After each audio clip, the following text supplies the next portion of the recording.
Siya ang masamang babae sa Japan na binansagang The Woman of Seven Faces. Yung kasong grabe yung ginawa niya para lang hindi siya makilala at mahanap nga ng mga pulis. Siya si Kazuko Fukuda na taga-Japan at nagtatrabaho sa isang club. August 19, 1982, tinegi ni Fukuda ang katrabaho niyang si Atsuko Yasuoka habang nagtatrabaho doon sa club dahil sa usapang pera. Siyempre natakot si Fukuda kasi nga makukulong siya kaya naman dito na nga siya tumakas at nagtago nga sa mga pulis. Kumalat nga yung ginawa niyang krimen, marami din talaga mga pulis yung naghahanap sa kanya.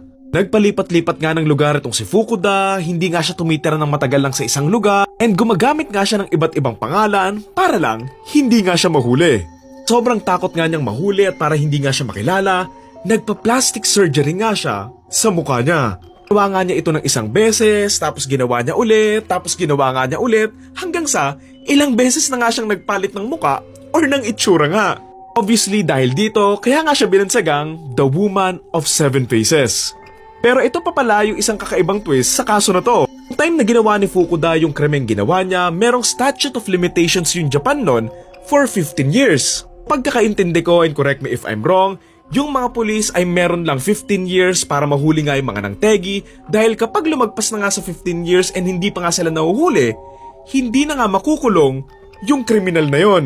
Kumbaga, quits na. Hindi nyo nahuli for 15 years, diba? So, sorry na lang kayo.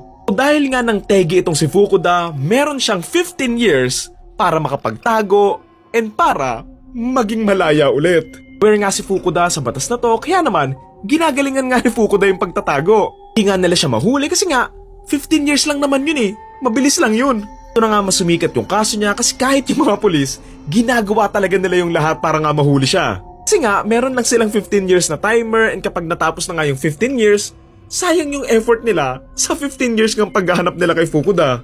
Hinanap nga nila siya ng hinanap na akala mo siya si John Wick na ekskomunikado, pero kahit ilang beses nga siyang nagparetoke, nagpabago ng muka, eventually, nahuli din nga nila si Fukuda. May 29, 1997, nahuli nga nila si Fukuda matapos nga siyang makilala nung isa sa mga nagtatrabaho doon sa kainan kung saan siya madalas kumakain. Nakakatawa or nakakamangha pa nga dito, nahuli nila si Fukuda 11 hours bago nga mag 15 years yung kaso niya. Basically, kung lumagpas lang sila ng 11 hours, wala. Malaya na si Fukuda. Hindi niya kailangan magtago kasi nga, hindi na siya pwedeng managot doon sa kaso niya sana eh. Pero ayun, sadly for Fukuda, nag-alakobi clutch yung mga pulis. Siguro sabi ng mga pulis, boom! Huli ka Fukuda! Buzzer beater eh. Siguro nasabi ni Fukuda yung title ng libro ni Rizal, Nahuli me tang ini.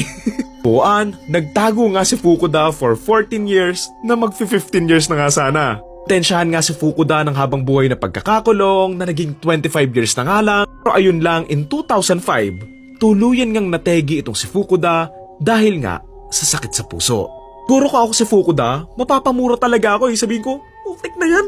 11 hours na lang nahuli pa ako. Imagine doing all that and hiding for 14 years, tapos sa 11 hours na lang, nahuli ka pa. Ayun, hindi niya kasi ginalingan sa pagtatago eh. Ayan tuloy, sana nagtago na lang siya sa kuwebo or something eh. Parang 11 hours din yun ah. Pero ayun, mabuti na lang din at nahuli siya kasi nga, nagkaroon ng hustisya yung katrabaho niyang tinegi nga niya. Umabot man ng halos 15 years, nagkaroon nga sila ng justice. Dahil nga sa komplikadong kaso na ito, dahil dito, tuluyan nang tinanggal yung statute of limitations nga sa Japan para maiwasang mangyari nga daw ito ulit.